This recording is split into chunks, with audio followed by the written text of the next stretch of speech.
All right, everybody. So today we're going to interview James Duff from the Stash Report.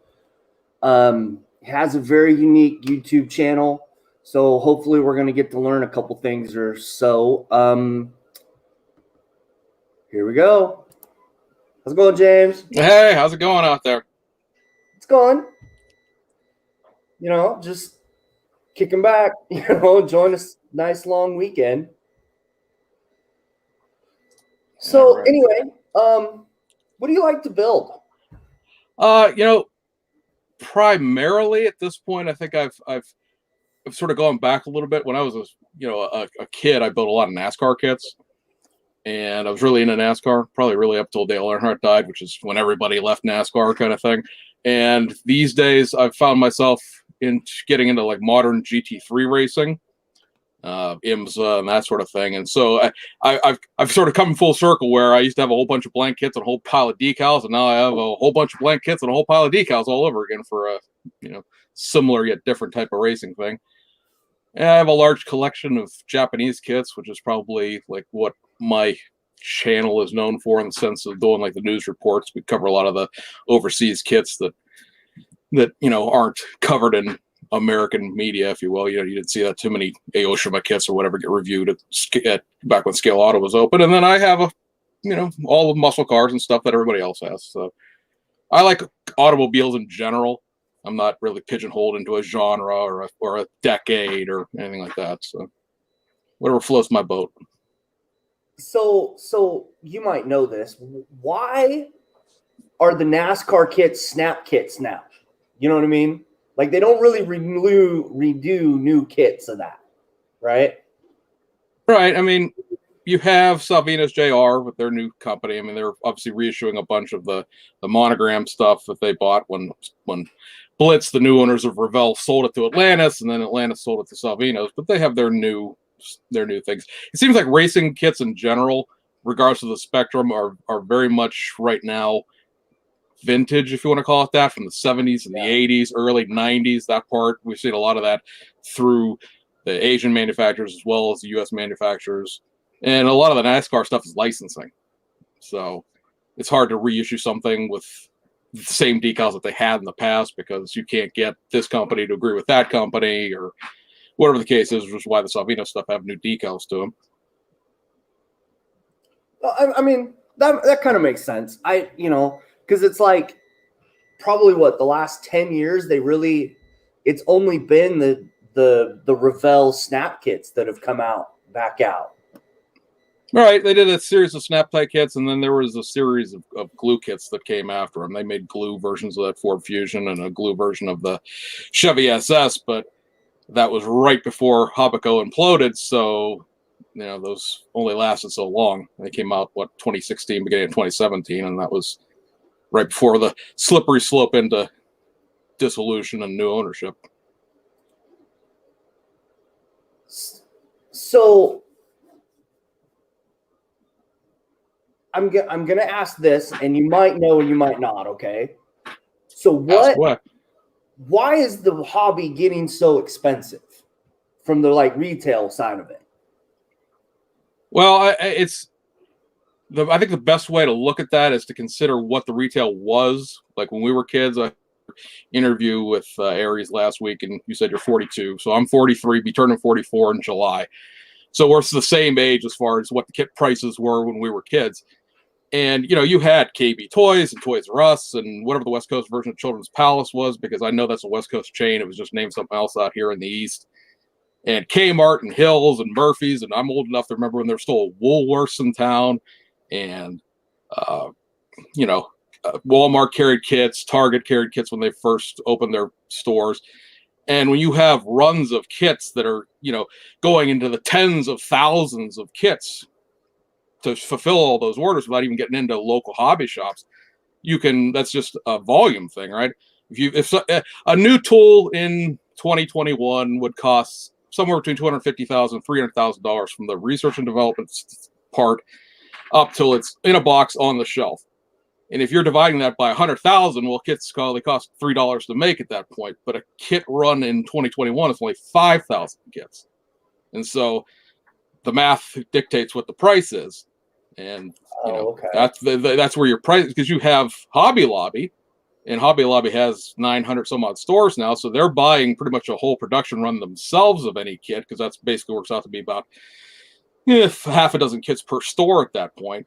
And then they'll do another 5,000 kit run that goes out into the ether of hobby shops and online vendors and whatnot. And it's a stock thing, right? If you only make so many of them, yeah, there's a chance something will sell out. We saw that with like the Grumpy Jenkins Vega that round 2 put out, or the 30 Model A. Of course, all the controversy around the tooling, but the Model A sold out and all that. You're not carrying all that inventory.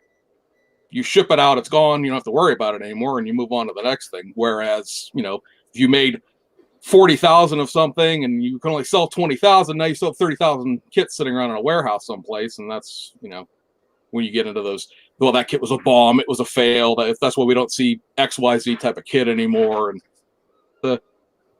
And plus everything costs more, right? You want to make more at your job, I want to make more at my job. The guys in China want to make more at their job. The guy driving the boat from China to LA must make more in his job, and everything just costs more. No, that's a good breakdown of that. And then what do they actually mean by new tooling? Is they actually building the new tooling, or are they using the same tooling, just redoing the? You'll see basically like three, at least when I talk about it on my channel, there's 3 things. You have new tooling, which is from the ground up. It's brand new. It's been, these days we're getting more and more, even Revell, the new ownership of Revell is 3D scanning things. The Foose truck was 3D scanned. The upcoming 71 to 73 Mustangs were 3D scanned that are in the design phase right now.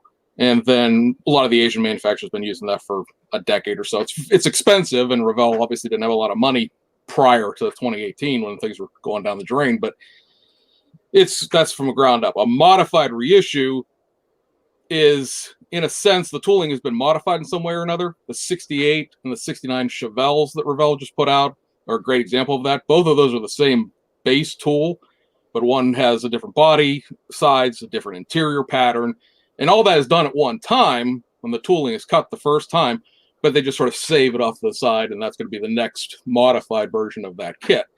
And then you have things that a lot of the Aoshimas, Fujimis, and stuff will do, where they'll throw a bumper in it, or they'll throw a wheel set in it, and it's a new kit. Hey, buy this. There's 6 or 7 BMW 2002 kits that Hasegawa did. Like, there's 4 or 5 street versions and 4 or 5 rally versions, and like, this one's got a different set of headlights, this one's got a different set of wheels, this one's got a different roll cage, and it's like brand new kit. But is it? No, it's not new. It's just there's a piece thrown in there at the end, and hey, go buy that, and it works for them. So no, but you hear that, but then you look at some of these kits, and it's like it's the same mold, right? I mean, there's certain things, like the great example of a new tool old kit right now is the round 2 AMT 63 Nova station wagon, that curbside kit that they just put out, the Craftsman Plus, everyone's sitting right there, and that's from the old tool. That's obviously a 1963 annual that they made that from, but the model kit itself, the original one, was turned into that weird Gasser Boss Nova thing, and that destroyed the body. They couldn't make it back to stock.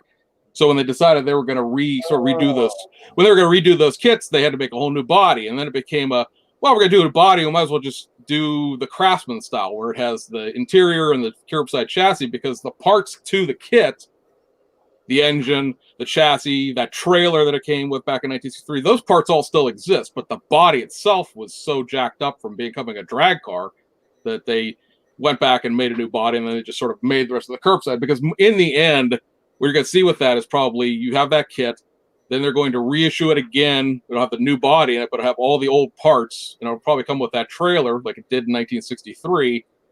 And supposition, I don't know for sure, but they also did a drag racing version of that, where it was pooling a drag car. More than likely, you'll see that too.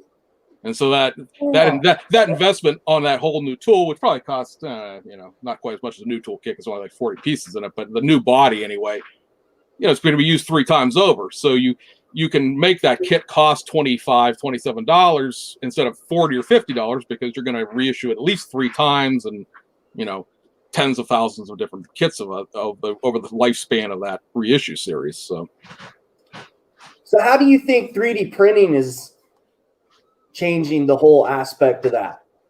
The thing about 3D printing is obviously upfront investment, right? You got to buy the printer, and then you have the secondary upfront investment where you've got to figure out how to use the printer, right? You're gonna. I don't personally have a 3D printer, but I know enough people, closely that are close friends that have one, that you fail print so many things trying to figure out where the supports need to go and how it needs to be angled in the bed to not come out all wonky and drain holes and all the rest of that stuff. And, so you've got several months, and then you got to learn how to do 3D design if you're not pulling it off of Thingiverse or wherever. And that, for people that are going to do things with that, it used to be a lot of the alpha models, hobby design. They do a lot of their stuff in 3D, print the 3D, and then they cast a mold from the 3D master instead of printing it, everything on 3Ds. And that'll probably take over resin for the most part. You're not gonna see a lot of handmade resin masters anymore. I mean, they'll go out kicking and screaming because those guys are going to tell you their eyeballs are better than any computer screen is. But I think that's going to take over. As far as pressing a button, printing a kit, maybe by the time we're the old crusty guys in the hobby, maybe. But you have to come up with a file form that's going to print on every printer universally, right? Every printer is different as far as how it prints and how deep the vat is and how how big the build plate is. And you can't, if this fits on this size and I have the smaller one, well, I can't print this. What good is it to me? So, when does that, 10 years, 15 years? I mean, it's certainly putting a dent in the aftermarket side. Small pieces, that's fantastic for 3D printing, wheels, all that sort of stuff. But I don't necessarily know that Revell or anyone else is necessarily shaking in their boots, right this instant. Maybe in another decade or so, but right now, resolution, all the trial and error that it takes to go into that, you're a couple $1,000s into that investment. How many model kits does that buy? No, that makes perfect sense. Perfect sense, actually. So Trumpeter came out with the I can't think of the name right this minute. The Transformer Bumblebee model. They're the robot, not the car version, but they were supposed. Have they had an update on when those are coming out? I don't think I've seen anything about that necessarily recently. I know that. You remember what I'm talking about, though, right? Right. I do. I mean, I follow Meng's social media and stuff like that. But I know the only thing I've seen from them recently, other than military stuff, is they're going to shrink down that 112 scale GT40 they made to 124 scale. Oh, okay. Which, I don't know, you could argue that they should have done that first and then blown it up, but be that as it may, that's the next thing out of them as far as automotive wise. That just got announced this week. No, I looked at those kits and they're like really cool looking. Like detail wise, they're really, really cool looking. And it's like, hey, these are coming out. But then it was like, now waiting. Because I would have bought 3 of them already. I've noticed that there's a little bit of that with certain Chinese manufacturers. Meng does that a lot. There's a number of tank and airplane kits that they've announced that have never come to fruition. Nunu, which used to be BMAX, which is a company out of Macau that makes race car stuff. They've got 3 years worth of things that they've announced in the last 5, and we get 1 or 2 spill out here and there, and there's still kits that were announced in 2018 that don't exist. Like, when's it coming? Oh, it's coming. It's been 5 years. There comes a point in time where this race car isn't current anymore, and now who's going to buy it? Because a lot of the race car stuff it's current, and the decal guys can do the different versions of the different race cars for when it's current. When it's retired, nobody cares. They want the new thing, and you sort of end up. That's why a lot of this vintage stuff exists, because this BMW M3 right here, it's from the 1980s and the early 1990s. All the teams exist, all the decals exist. You don't have to worry about it going out of style. It's going to be what it is. Yeah, it's that's mostly what I watch your channel for, is to see what's coming from overseas when I do watch it, because it's you see what's in Hobby Lobby, and it's like here and there, and just it is random, right? And it's kind of cool to hear about some of the overseas stuff from like Tamiya. It's really cool that you break that all down when stuff's coming out. It's really cool. It's one of the things I really like about your channel. I don't know. I mean, I know why, because it's retail, and retail is all about turning over your inventory. But like, I used to go when I was driving over the road. I used to drive down to Laredo constantly. My company's big thing was auto parts back and forth across the border, and then up into Canada. And so I'd be down there all the time. And that Laredo Hobby Lobby used to carry Tamiya kits, used to carry Aoshima kits, carried a couple of Fujimi kits, and with the 40% off coupon, those kits ended up being about what they would cost to buy them in Japan and actually ship them to myself. So they were comparably priced. They were huge price tag on the shelf because Hobby Lobby, everything's manufactured suggested retail price on the tag, but then you get your coupon and you're getting it out the door for whatever you get it out the door for. And then that's gone away. Even like on that other side of the aisle where the military stuff lives, like even that's like a couple of cheap Tamiya kits, a couple of cheap, Meng kits, and it's very, hit and miss to anything overseas. And it must be because they didn't sell enough of it, obviously, because you're not going to just keep stuff on the shelf and then have to blow it out the door for $9 on clearance every 6 months or whatever. But it's definitely the car selection has definitely become like a couple of my Aisto die casts over here, and then it's just a wall of Revell around too in the middle. And if you want to buy import stuff, tough. Have a gasser. Yeah, I mean, and I like some of the quality that comes from overseas too. It seems like some of the kits over there are a lot. It's like they take the time to get it right,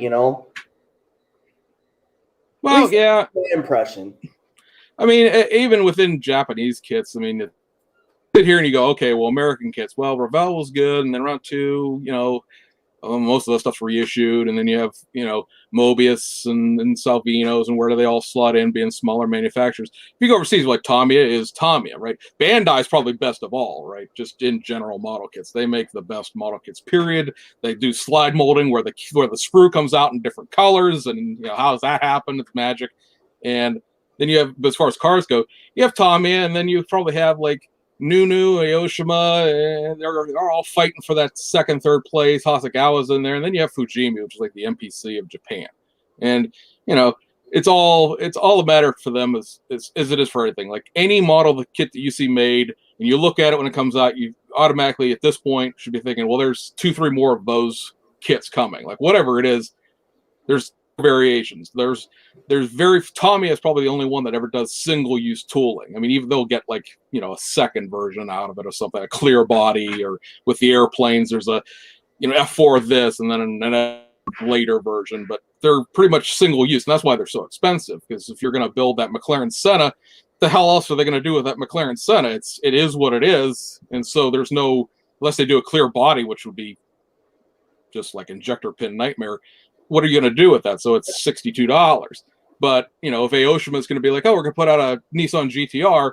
Well, let's see, we're going to put out a GTR, and then we're going to put a left-hand GTR, and then we're going to put a Spec V and a Egoist, and then we're going to change it every year. And I've got a couple that are like pace cars and Japanese races, and then they did the Liberty Walk kits. That GTR tooling they made in 2007 must have 15 or 18 different releases off that one tool. And so that investment, is paid off for them. They pay that tooling off probably 2009, and I was just printing money every time they run it. Yeah, I mean, it's crazy once you kind of learn the background of what some of these companies have to do just to get kits, out and about. Well, a great example of that BMW right there, this M3. When they were doing it, they got it all done and they were ready to go, and they went to BMW for final licensing, and BMW went, looks good to us. That'll be 250,000 euros for the license to make that. And they almost canceled it because that's what, $320 some odd thousand US, and who knows what it works out to be in. I'm not sure if Macau uses China's currency or they're still on their own like Hong Kong dollars, but to the fact, like, that's a lot of money to put into something that you hope that somebody buys at some point in time. And obviously, a bunch of us talked them into it because Fujimi's M3 it's one of many kits that share the same universal chassis, so they're all sized to that chassis rather than being sized to the actual car.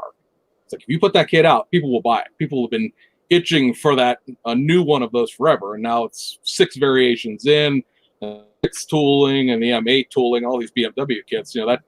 That investment is paying off for them in the long run, but that's a lot of upfront money to put into something and hope that you get your money back. Yeah, I mean, yeah, it is really, really crazy at the end of the day. All the different variables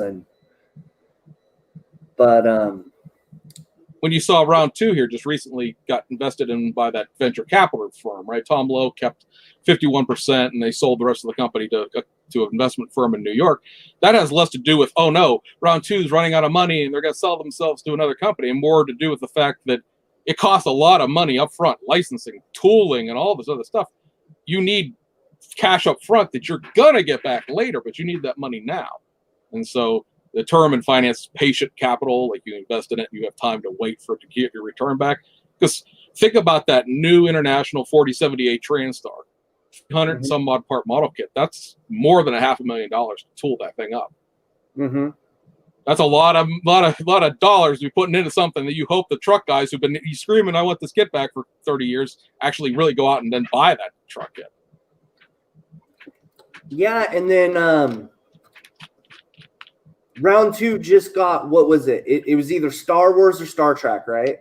They had Star Trek, and they got Star Wars, right? Right, exactly. They're going to go back and look at some of those old tools from the 70s and maybe make them a little bit better, and then they're talking about making new tool things. And if they can beat Bandai out with like Mandalorian stuff, they'll corner their own market besides just having the U.S. market. They can make no, they're going to make Bandai kits because only Bandai does that. But if they can make something real close, fine molds or somewhere in that neighborhood, then they're gonna print their own money for a little while until Bandai catches up, or Bandai even plans to do anything.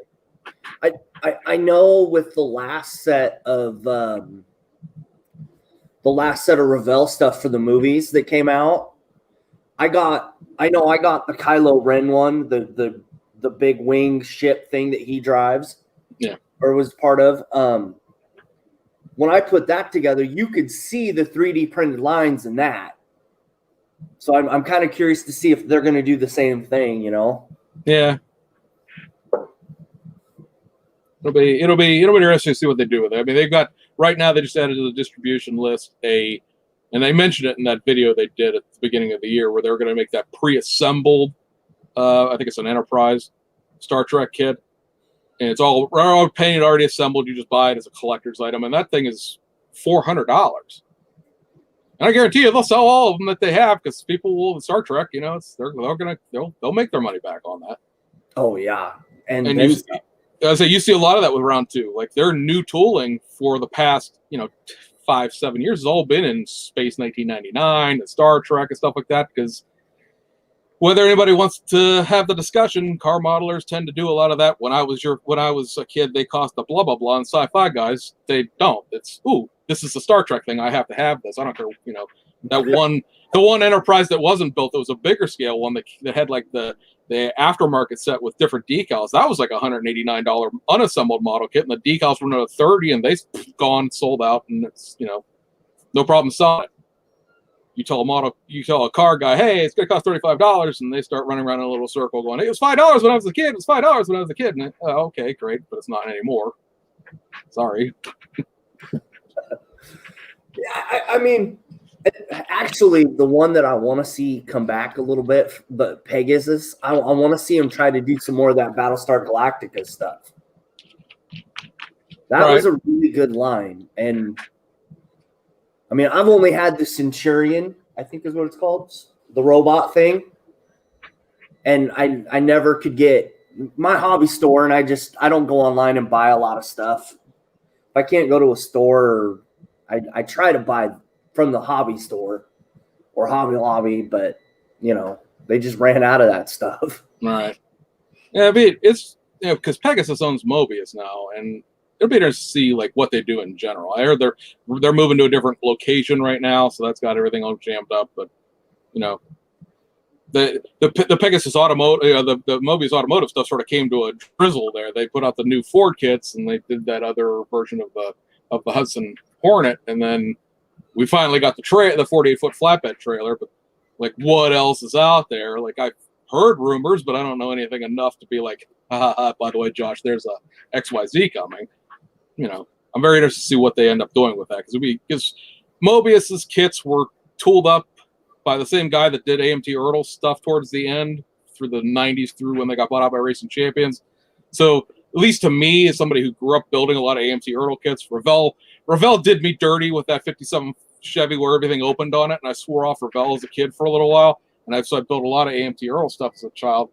And to me, the Mobius kits are an extension of that his name's John Mueller. John Mueller era tooling, the Edsel and the 62 Ford Thunderbird and those kits, the Catalina, the stuff that came out right there towards the end.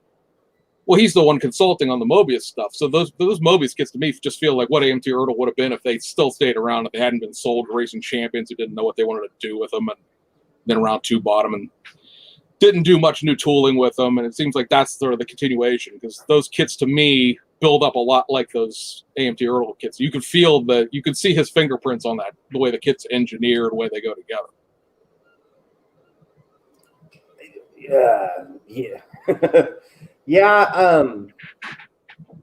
It's crazy how all that stuff kind of works.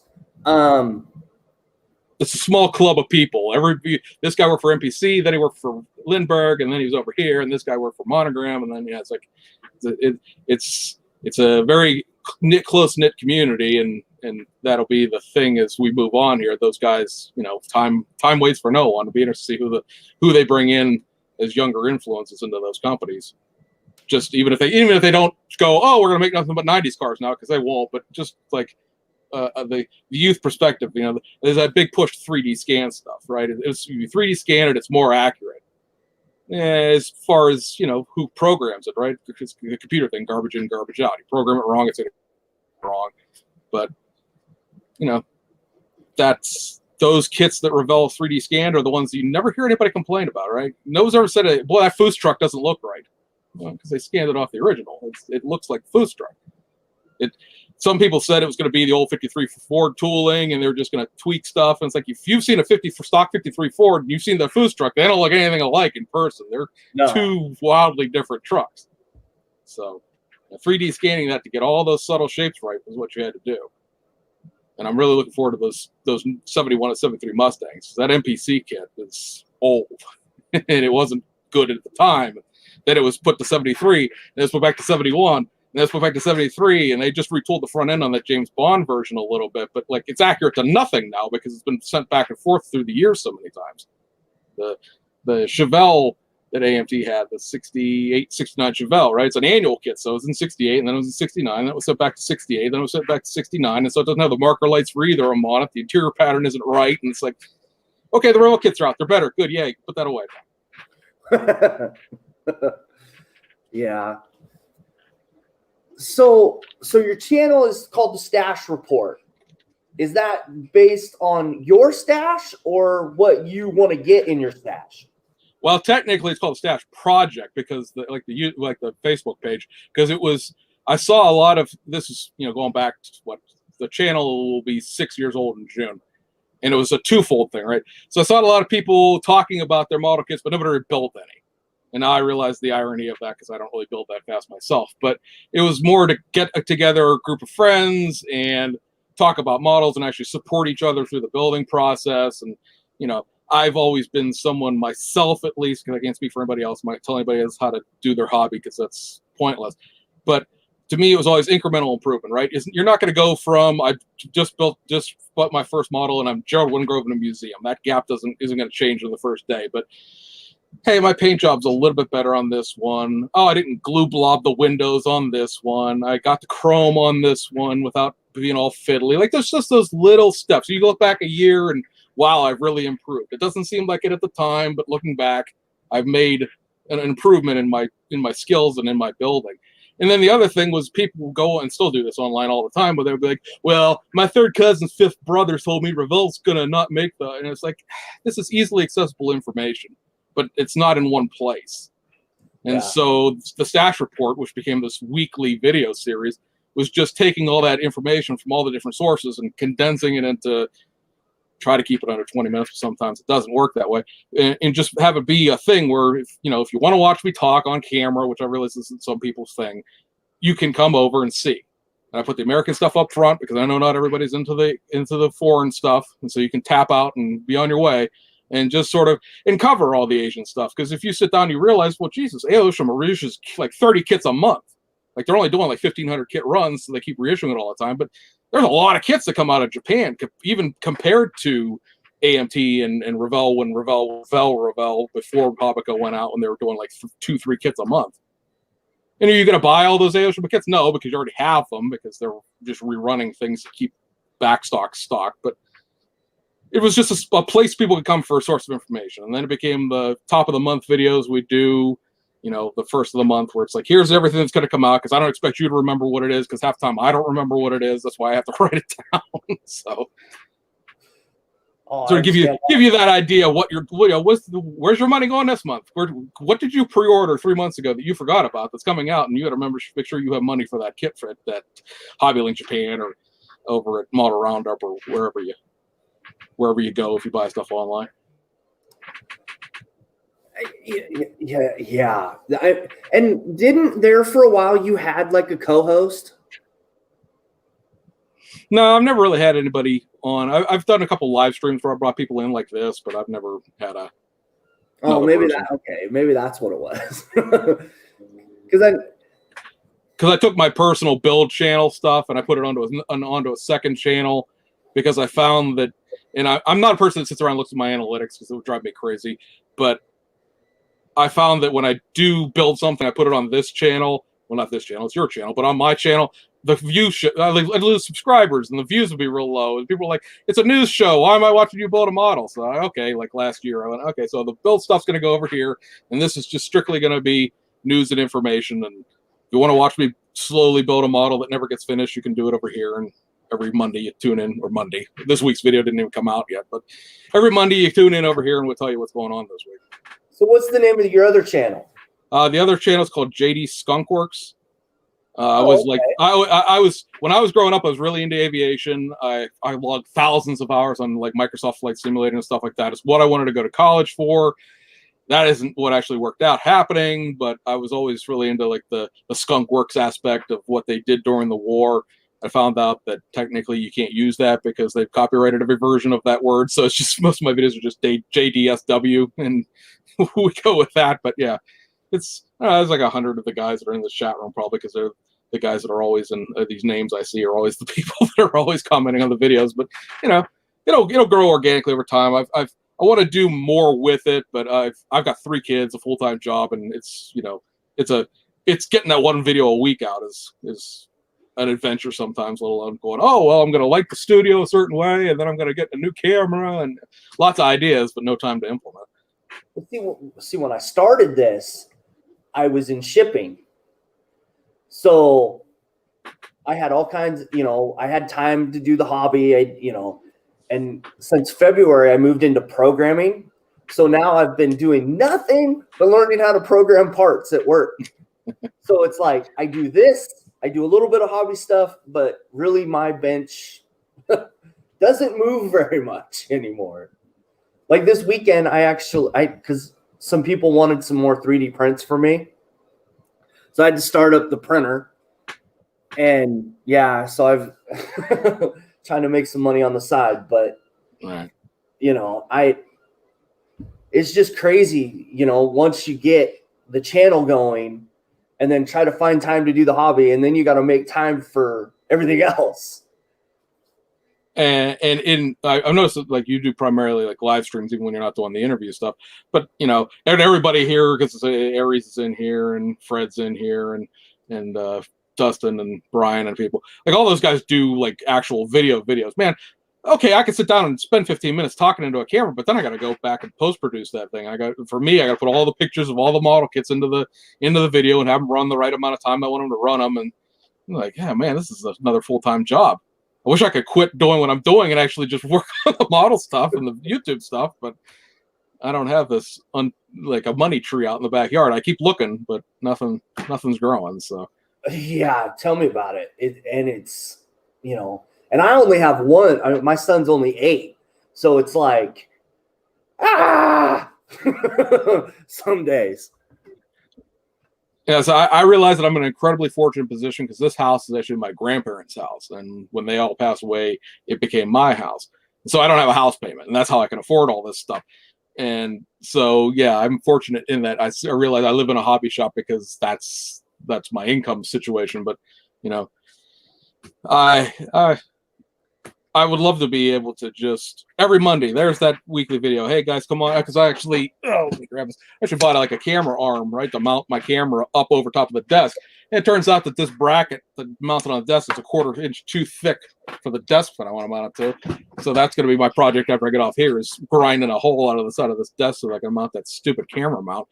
And it's like I was just talking to one of these guys the other day. It's like I have a wish list on Amazon of like probably $2,000 worth of audio video gear, right? A new camera, a new mic, podcasting, recording stuff so I can do voiceovers and stuff like that. But is any of that going to am I doing this to make me happy or am I trying to build a channel? Because it has to make me happy. I don't have time to build a channel. It would be at work. Yeah, I mean, the webcams, like the one I'm using right now is the C920.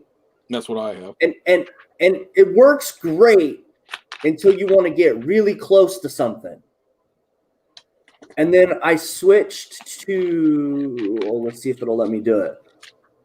I bought this camera for $15. Oh. And, here we go. Like, I can get really close onto something and it doesn't fade out. It doesn't. And this is just a Fuse Wanland. I don't know, some Japanese product, Right. But it works friggin' awesome. I was not expecting that. And I don't even have to have a USB powered thing. I can plug it right into the back of the computer and it works just fine. Let's switch it back. It's crazy once you get, back to what good audio equipment you need and not need. And what I love about my C920 is the fact that like when I turn it sideways, when I'll do my what did I get in the box videos, and I turn it this way so I can put the boxes in this way lengthwise. Well, then I got these great views of my late 1960s cars, but nothing that I'm showing is in focus. And if you move it up to try to put it into focus, then it like locks in like macro on like the printing on the side of the box. Then I can't get it out of the zoom. It's stuck in that zoom. And I had to turn the video off, restart the video, turn it back on. I was like, I need a better camera. And like I said, I want to buy an actual camera. So because I don't know what video editing software, we're going to bore everyone to death. We're going to leave. But the video editing software I use for this, if I put this into high def recording, it records for 30 minutes and it shuts off. And if you're going to do, sort of hey, watch me build along with this kit style video, well, 30 minutes isn't going to get you anywhere because obviously you're going to chop the footage down so it's not real time building a model kit, but 30 minutes isn't very long when you're sitting there test fitting and fiddling around and, trying to build on camera. Where's my camera at versus where are my hands at? Because you're upside down to the way the camera sees. Yeah, see, when I actually do this, like I'll put this camera up above and then I'll put an X right where the center of that camera goes. So I always keep my hands above that X. Like you'll never see it, but you see that. Yeah, I understand that one. That one can be really, really frustrating. Yeah, so I got a new phone. I got a new Galaxy phone. My old one finally kicked the bucket, and that's why I bought this mount because I've recorded some videos with it on a tripod, but then I put the tripod in front of you, so I can't roll my chair all the way up to the desk, and then you're building like around the tripod. That's not going to work. So I want the overhead, and it's like. That's a lot of trouble to go through. I hope people watch that. Yeah, see, and the software I use is the I have an iMac, so I just use the iMovie thing that comes across my and it's totally easy. So I have Cyber Director, which is a actual professional program that I paid for, and they've stopped updating it. So I think I'm going to go to Adobe, but then I have to learn how to use a new video editing software. And God, I sound like I'm a whiner, but it's just yeah, I think a lot because every now and then it's not often. The guys that watch my channel are really good guys, and for the most part, the people in the community that we've all sort of grown up with and developed with as far as our YouTube channels at the same time, more or less. But every now and then you see some sort of comment like, "Oh, you didn't pronounce this right," or "Your camera's flickering because you move your hands around." It's like, you don't understand how much time it takes to put this video out. Like, I appreciate the advice, and I don't want to be like the "you can't criticize me" guy. But it's like I was filming that the 30 minutes before I left for work, and I came home at 2 a.m. and edited it together and threw it on YouTube before I went to bed. It's if you want to pay me, you want to be my patron, or if I have a Patreon, but I never actually put it up. You want to support me through Patreon so I can do this full time? Hell, I'll go buy my $1,000 4K camera, and this will be the most professional channel you've ever seen. But in the meantime, it's for free, and I do what I can with what I can. No, yeah, and then the one that drives me nuts lately is like I'll share this across Facebook a little bit. Well, it takes almost a full 12, 13 hours for YouTube to get it so I can share it. Right. The live siesta. Yeah. Remember your live stream. Yeah. Yeah. There's sometimes like if I go 2 hours, it's like within a couple hours. I don't know why if I go an hour or less, it takes so much longer. But that's programs. You can't deal with it. So I'm over here watching the live stream go by, and all right, fine, Aries. Yes, pledge floor polish is not a clear coat. There, are you happy? Because he keeps going pledge on the corner. Are you serious? Yeah, he's over because he knows that because I saw that you looking at I don't know if blow up your personal channel, your personal what you did, but you went to a comedy show, right? And so like a lot of the rants that I do, the guys they're like, "Oh, we love it when you go off on a rant about something." And it's like my comedy stylings when I grew up was like Sam Kinison and George Carlin, and that real over the top. Sam Kinison always had that one joke about like people in Ethiopia starving because you live out in the middle of a desert. There's no food there. And it's that sort of always stuck with me. And so the rants I go off on, tend to be over the top. Like it's on point to what the topic is, but like I'm trying to make it funny, right? You don't want to come across as just bitching someone out, pardon my French. And it's like, yeah, but at the same time, so he's over there just like, I want to see you do a rant about pledge. I want to see you do a rant. Okay, there. For your floor number. I mean, I do use that stuff, and I use it. It has its purposes, but it's not to me. I wouldn't clear coat a whole model. Now, see what I do with that stuff is I'll put it like I want to protect something, so I'll put it on there, but it's not the final clear coat. It's just because by the time you use a full, like if you clear coated like every step, and then you do like the panel lines. Dude, you'd go through $25 a clear sometimes, depending on what you're doing with it. But right, so that's kind of the advantage I have for that stuff. I was like, okay, I'll do the rant that I've had in my head while I was thinking about what you would ask me today, and it's sort of like the using like the appropriate products thing. Like that works out differently for everybody, but at the same time, I see so many guys they're trying to get into the hobby, and there's like two things. They're using either the cheapest possible thing they can get, and I totally understand I'm just getting into this and I want to spend a lot of money aspect, or the name guys, if you will, are all like, well, you have to go get an airbrush. Like, dude, he's built 3 models. He doesn't need an airbrush yet. Like, let him figure out if he wants to build models before you go sinking him into a couple $100 worth of gear. But like using floor wax, okay, yeah, it works, but I also have seen enough times where that's gone all crinkly, right? It dry. Sometimes it'll just the surface tension doesn't stick and it cracks and dries. Okay, well now that looks like bad model kit build, and you got to strip it back off and use something else. Or the use of Krylon and Rust-Oleum paint for outdoor patio furniture. yeah, okay, that can of paint that's like 3 gallons only cost you $4. I get that, totally understand. A can of Tamiya is, you know, $8 to $11 depending on where you buy it from.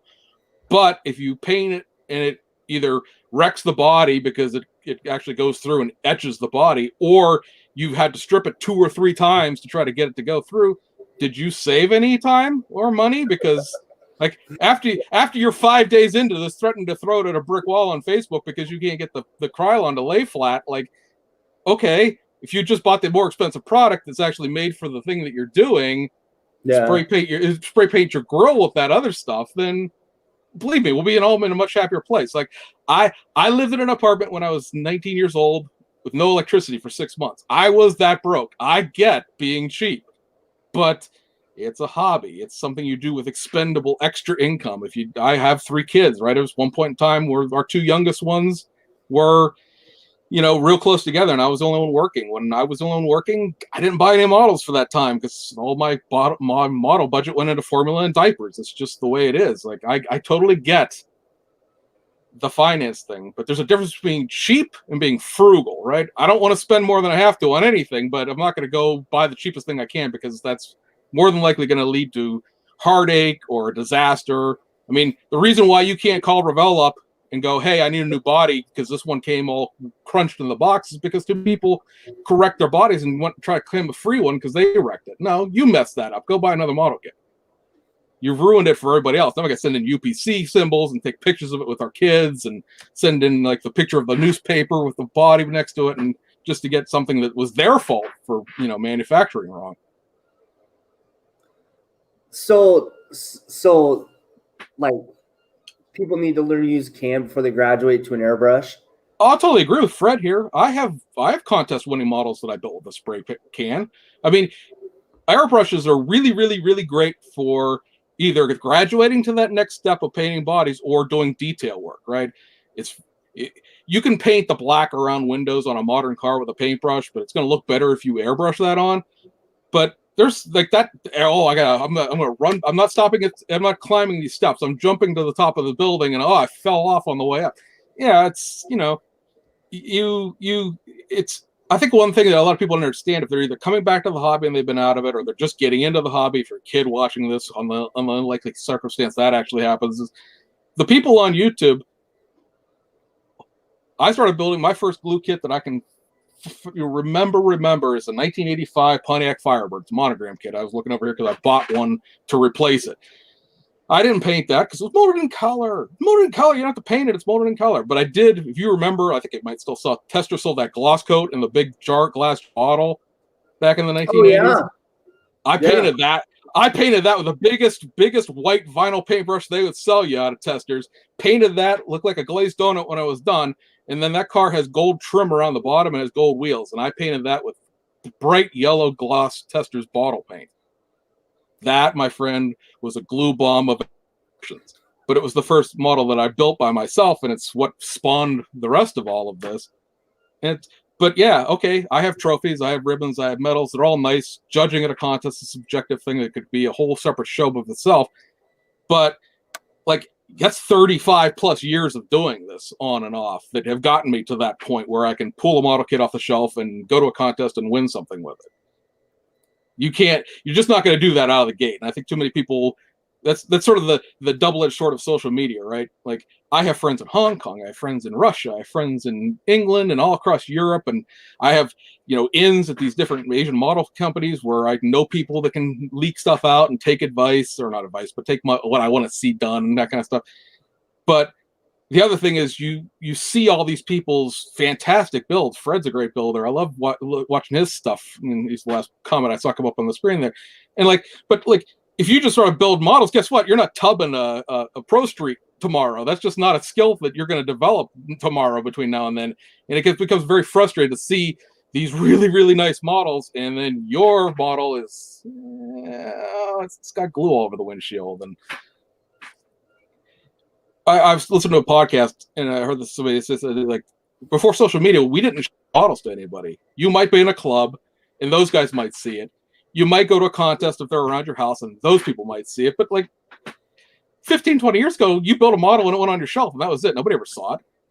And there's a little bit of joy to that because hey, you weren't comparing yourself to anybody. This was good. This was even better, and so on you went. And now there's these model kit people, and they're building these things, and I want to achieve that right now. And it's the instant gratification society. And it's like this is a practice based hobby. You're gonna fail a lot before you succeed, and I think my channel's a proof that what not to do in the hobby. For the first 2 years,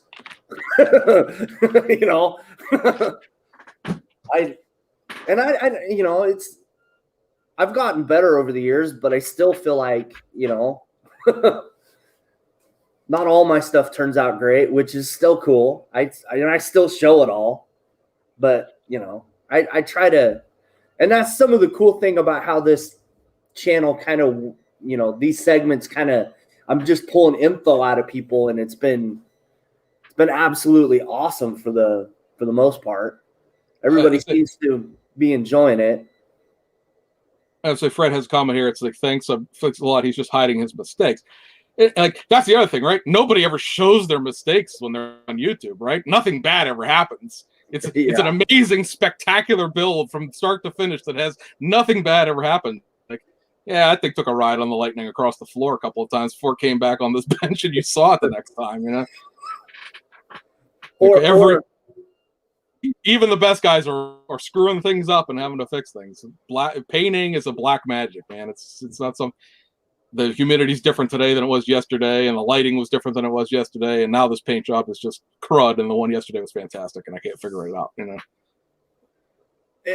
Yeah, and then or my son comes out and be like, Dad, and I'm at work, and now my workbench is now completely like can't find nothing.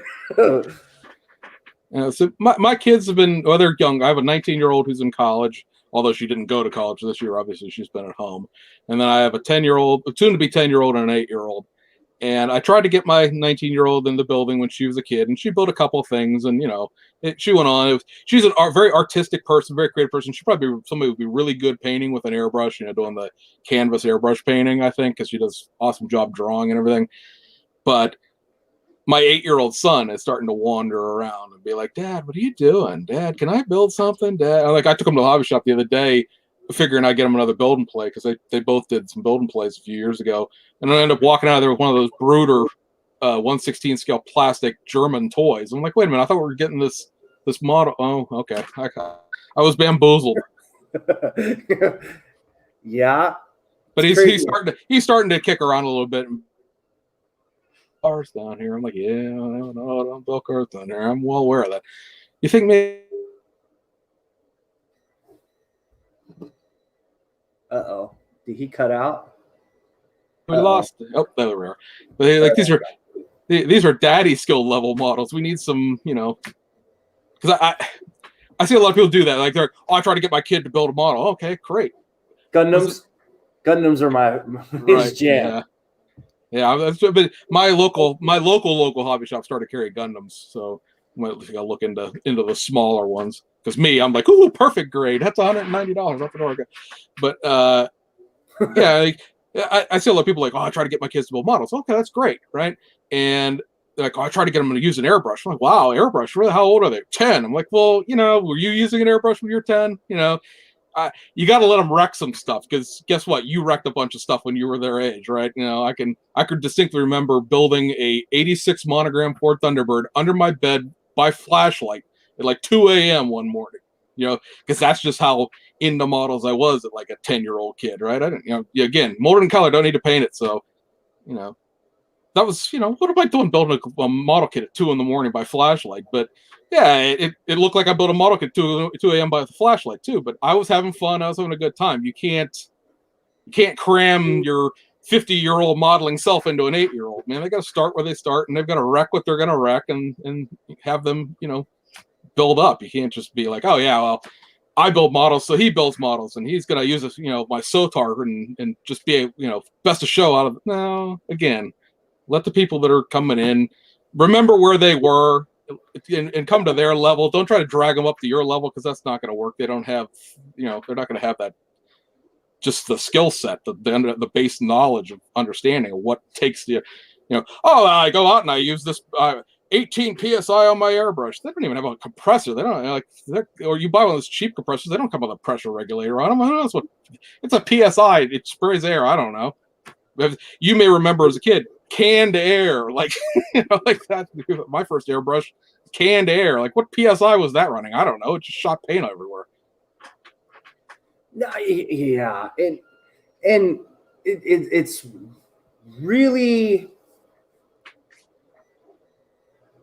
like you want to try to help, but you don't want to hinder either. That's the one. I think a lot of people found out this year that they're really lousy teachers, right? Like having their kids home and doing the Zoom classes, and you have to actually teach your kids what they're trying to learn on. You found out real quick that, oh shoot, I'm not a very good teacher. Like, I've been involved in continuing adult education since 2005 when I started teaching. Well, I actually was a CDL instructor and started teaching people how to drive trucks, and you very quickly appreciate different people's learning skills and styles, and again, coming to them where they're at and not trying to drag them to where you're at necessarily. And I had to learn this new math all over again, like all these boxes and stuff. That's not how we learned math when we were kids. Like, what is this nonsense? But I had to learn it in turn, translate it to something that my 8-year-old could actually understand, right? And then on the side, be like, okay, by the way, we don't use these boxes in real life. You need to be able to add and subtract in your head. So the school thing is, I never was really good at school. I really never wasn't. And I've tried to convince that to the school that if you want me to show him how to do stuff, he's not going to be very successful. So the school this year, and I guess there's a lot of people, I live in a pretty small town. So they split the classes up. Instead of having one like hour-and-a-half session, it's like 3 30-minute sessions. And my son like rocked it this year. The end of last year, no, he really struggled, but because they didn't figure it all out yet. Yeah, that's the same thing with our school. They, March came, the world closed, and they sent the Chromebooks home, and they were like, "Hey, have a good time." And it was like, all right, we're gonna fake it to make it here, just so long as we get the year done, and we'll see what. And then this year, for the first month, they were at home, and that was a learning experience of actually getting it, down. And by the end of the month was up, they could get themselves online and they get themselves to school, and their classes were like 30 minutes long, and they had a lunch break, and it was all part and parceled out. And I live about a half hour south of Pittsburgh, so we're kind of out in the middle of nowhere, but close to everything. That's my shtick for where we live. And they started going back to school. They got thrown out because of COVID a couple of times, but they've been back since Christmas, and they've been doing more in person than they've been doing at home. But yeah, figuring that whole thing out, especially the math, because you look at as an adult, you look at a math problem and you could do the math in your head, and okay, I know what the answer to that is. I don't. But they want to learn a certain way, because he needs to be able to go to school and do the math the way they're teaching him, not the way I'm going to, do it. And sit down and learn how to do, first grade math all over again the correct way, and then go back and try to teach them how to do it. So here's one I'll give you. When did you learn how to do algebra? See, I was in a Catholic school when I was in grade school, and I don't necessarily remember algebra and that, but I had pre-algebra in like 7th grade in middle school. Yeah, then, here. But I know there's like algebra. It's like, oh, hey, you're 8. Here, have some algebra. I'm like, whoa, like, they haven't even divided 2 whole numbers in half yet. What are we doing? Yeah, that's what I thought too. When I saw that this year, I was like, "You're doing what?" And again, boring everyone to death because this is model related. But we moved from one town to another here, and we're in a school district now where like, oh, everybody wants to be in your school district kind of thing. And my 19-year-old was in grade school, and when she moved from that town, which most schools are fine, yeah, whatever, moved to this town where the schools are better, if you will, and she was almost a whole grade year behind, like where they were as far as like curriculum. So Triaxle wrecker. I don't know. It's a good question. They're reissuing the 359 that's based on sometime this summer, so we'll see. So, what's the hobby like over by Pittsburgh? You know what? I found that, and it's something I driving around I've noticed because obviously I've been all over the country, but there is a rust belt of hobby shops that run from Pittsburgh up through like Northeast Ohio, and almost a line. Because here in Pittsburgh, I have my hobby shop, which is called Auto Models, which guys on the East Coast might know John Betker. He was a major show vendor, and he opened his own actual brick and mortar hobby shop. And then I have a hobby shop down south of me. There's a big one north of Pittsburgh. Altogether, we have somewhere between 5 and 7 hobby shops in Pittsburgh, depending what time of year it is and who's retiring and who's opening a new one. And that goes up into like Youngstown and Cleveland, up towards Toledo and Detroit. And it's a lot of people like, oh, I don't have a hobby shop. I got 5. Want me to send you one? Because I can pack the whole store up and send it to you. Because I don't, I'm not sure how we're surviving all of them around here, but they're all chugging along. So for me, I'm not only down to a Michael's and a Hobby Lobby. We have a Hobby Lobby. I have Hobby Lobbies pretty much in cardinal directions from my house. They're all 30 minutes away. Hobby Lobby, like Chick-fil-A, is not open on Sunday, which drives me crazy because Sunday is usually my free day when I actually am fully awake for the entire day and can go do something. But I support my local guys as much as I can.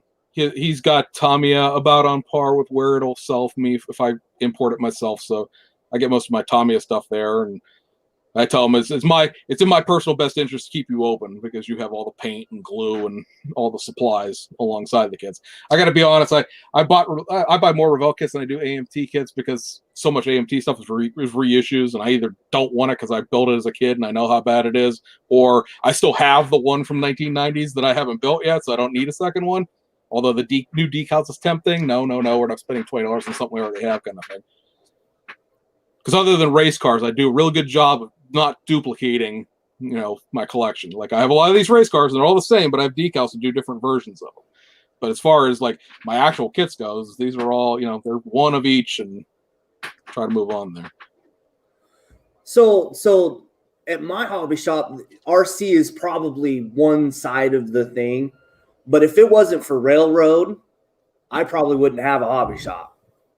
About a mile and a half past my hobby shop is an entire railroad hobby shop of its own. So yeah, that's so big here. I have a place called Get a Hobby. I thought it was a great name for a store. Hey, you get a hobby. Oh, okay, I'll come in the store. But it's a model stuff. But their big front end is RC, and then we have the big shop up north of Pittsburgh, out towards the airport. It's called the Cyber Hobby, and they're in a huge store in a huge plaza.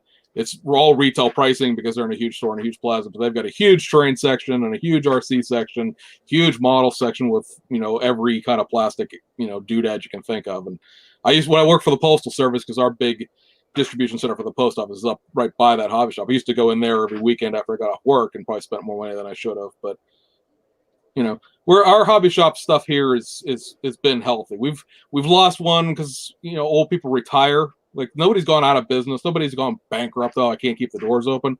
We've had a few older guys who, they get into open a hobby shop when they're in their 30s. Well, they're in their 70s now. Everybody loses their mind. I can't believe Toby Tyler retired. Well, he's like almost 70. Let the man have his piece. He's been stuck behind a counter every 6 days a week for the last 30 years. Like he let him do something else with his life. We have I like Toby too. He's literally a guy named Toby, but we have other places around here. It wasn't the only place. We had one huge place called A.B. Charles, which is probably the hobby shop of Pittsburgh. It used to be in a building that was so big it got turned into a car dealership. And like afterwards, he didn't turn it in from a car dealership; it turned into a car dealership. And his kid got it after he passed away, and it just a colossal explosion. The kid had free money because his dad ran this huge multi-purpose hobby shop, and then he got it, and he didn't know how to run it. He just knew that it made money, and if you don't know how to run a business, you fail at that business, instantaneously. No, I mean, it's really cool how, and some of the hobby stuff kind of coexists, like if you're going to do a diorama, sometimes the train stuff helps. Sometimes it doesn't. Because it's out of scale, right? But for the most part, you get kind of the how to do stuff that way. Yeah, I mean, I totally get the appeal of Hobby Lobby for a lot of people because is their hobby shop. But I mean, it's crazy old craft lady store that happens to sell models. Like, there's a lot of stuff in there that's helpful, but it's not a hobby shop, and have it. No. And I mean, I wish everybody could have one, but it's just not the practical realities of life. But like, I really do appreciate having that place that, oh crap, I'm out of paint, I can run across town rather than ordering something on eBay or hoping that Hobby Lobby has some this week or whatever the case may be. See, I think the negative about Hobby Lobby is there's no one in the store that knows how to do what they're putting on the shelf. Yeah, that's true. That's my negative about Hobby Lobby. It's really irritating. Like, they can tell you what's on the picture, or maybe on the back because they can look at the back. But other than that, they don't know nothing. Really irritating when it comes to that. So when I moved here, there was a hobby shop in the next town over. That gentleman unfortunately passed away, but he had 3 people working in that store. He was a former railroad engineer, so he knew everything there was to know about trains. And then he had his son come in there, and his son was really into RC, knew everything about the RC. And then the guy who worked second shift was the model car guy and just models in general. And he knew everything about models. So, I mean, it was a crapshoot as who was in that day, whether or not you needed his expertise or not. But they had one person, for everything, and they were pretty good about like knowing what was coming and knowing what they had, and they could pretty much special order you anything you needed. So, but again, that one closed, another one opened. We've somehow we always maintain this equilibrium of 5-ish hobby shops around here, dotted around the town. So it's worked out for us. Yeah. Okay, so I don't really have any other questions for you. Did you have any questions for me? No, yeah, I was gonna bring up, like, how this channel affects your hobby, but we already sort of talked about that earlier. So, I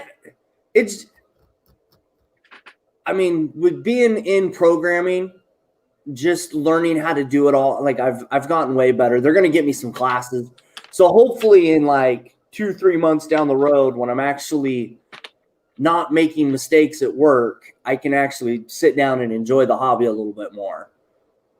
But now it's just, it is what it is. And I just push along as I go along. Right. Right. Let's say, I know with me, like every Monday I start my work week out and I'm like, this is the week we're going to work on some stuff. We're going to get some stuff done.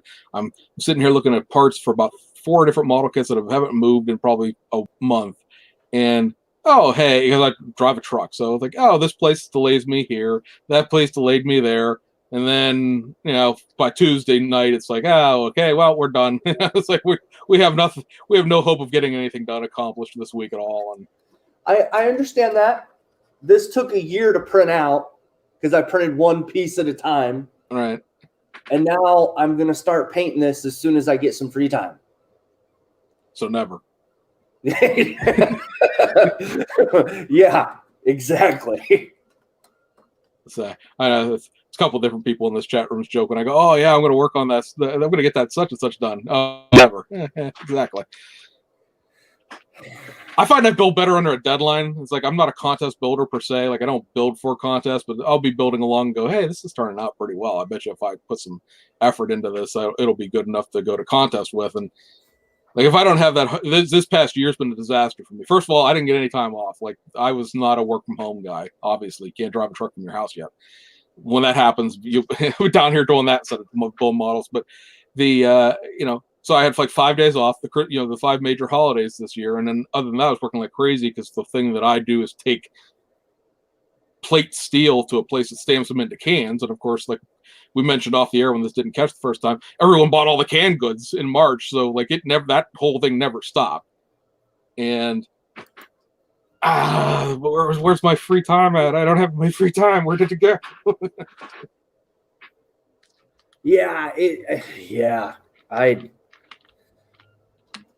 So we're going to Vegas for the IPMS Nats in August because it'll be the first vacation that I've had without a child of some form or shape size in tow since 2012. And like I'm not a huge IPMS guy in the first place, but like Vegas is supposed to be open in June. We'll see what that really means. But like, we're going on vacation. Like, if, we're taking a week off and we're going away. we survived the last year. We're rewarding ourselves with an adult vacation. Yeah, for sure. I'm actually kind of curious to see how that show's going to go. I mean, there's starting to be little shows as we get closer to that, but I'll really be curious to see how that one turns out.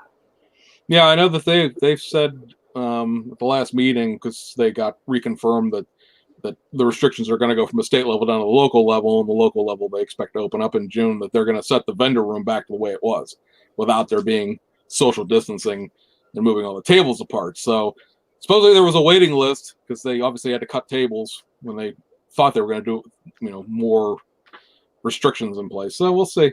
I know last time I heard there was 550 some odd pre-registered people. Like, you have to register to enter, not to just show up. So there's 550 some odd builders already registered to go. Yeah. May make it a record. I think the record's Columbia in 2016 when they had 900 different builders enter. So plus it's Vegas, right?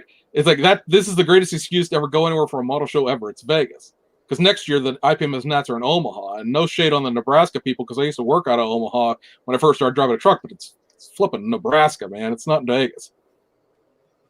Yeah, yeah.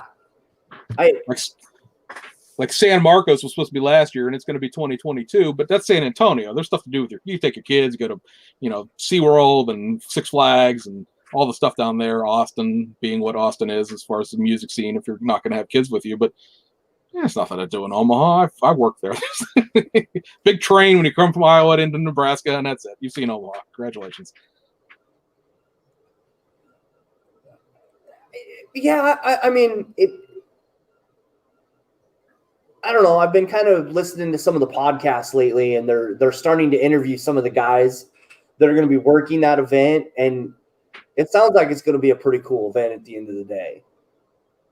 Yeah, that's I think it was Plastic Posse podcast had the chairman on in their last podcast, and yeah, sounds like a good time. Again, Vegas. I mean, like I think for people who didn't listen to the podcast, the show chairman was on, and he was talking about how expensive it was to run the show in Vegas because of how expensive convention space is there, and they may never be able to do another one because of how expensive it is. I'm like, well, all right, let's go. Come on.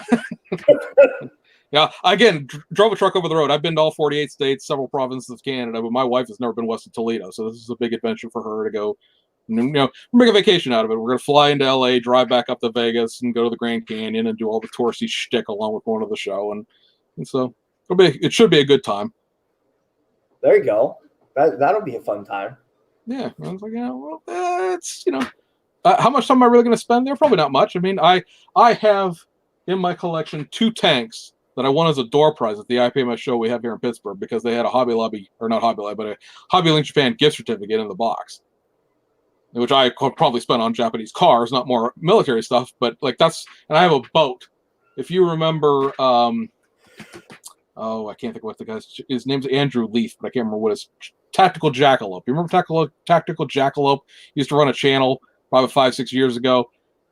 He had what was called Need for Speed group build that he gave away prizes for. And Will Pattison won first place with that air racing Red Bull P51. And then I won second place with the McLaren GT3 car. And I have a 700 scale Japanese battleship. And those are my 3 IPMS kits that I have. So going there to the vendor room, okay, it's a lot of tanks here, but I mean, am I going to really buy much? No. So how much of my time am I really going to spend? Not that much, but so we're going to make a vacation out of it, and the show's the excuse. No, that's awesome, dude. Well, if you don't have any other questions for me, I think I'm going to end this. Been over an hour now. Yeah, try to scroll through the comments here, see if there's anything that popped up that. I think we did pretty good. Yeah, I've been trying to pay attention to what we're talking about, but make sure I keep an eye on it. It's a full-time job. But all right, I'm going to end this, and I'll talk to you in a couple minutes. All right? All righty, sounds good. All right, everybody, that was James Duff. Hopefully everybody learned something as much as I did about, the mold making and, stash reports and some of the companies that are around. But I will check you guys next week. I believe Fred Henry's up next. So I will see you guys next week. Bye.